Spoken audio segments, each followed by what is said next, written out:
Nikhil is in fact getting us more details on that big story. Nikhil, is that a safe enough total at hand given the conditions right now in Barbados?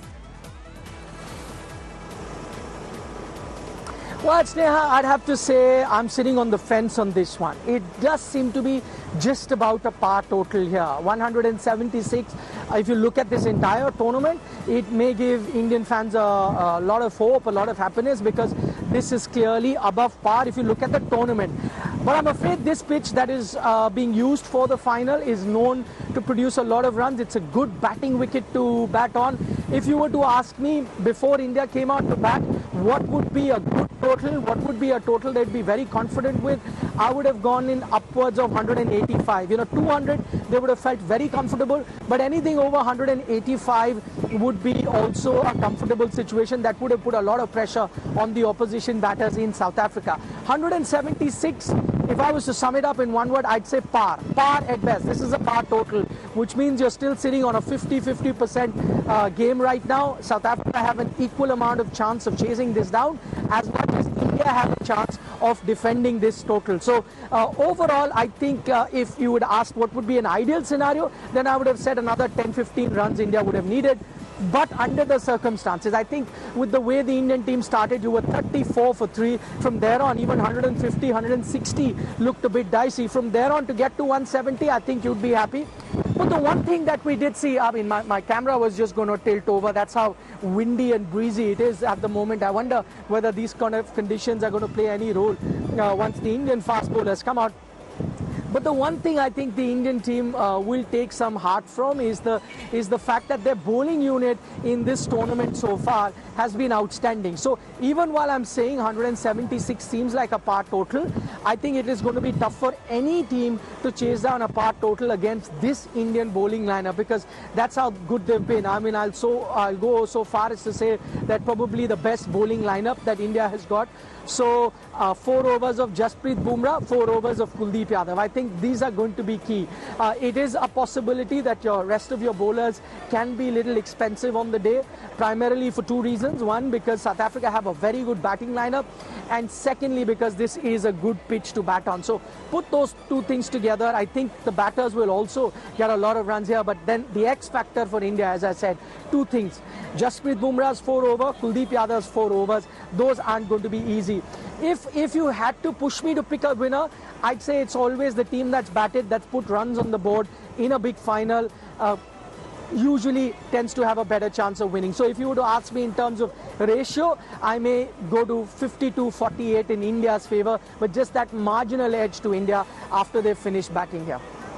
Nikhil, also Kohli scoring a 50. What do you make of his anchorage knock here? Well, interesting knock, Sneha, because, he did not have a tournament that he's so used to. Those are the high standards that he's set in international cricket. Amassing a lot of runs in every tournament that he plays. This was a very unusual tournament for him. Not even crossing the 100-run mark in the combined 6 innings that he had played so far. And that's very unusual. Here's a man who is used to scoring hundreds and not going past the 100-run mark in the 6 innings.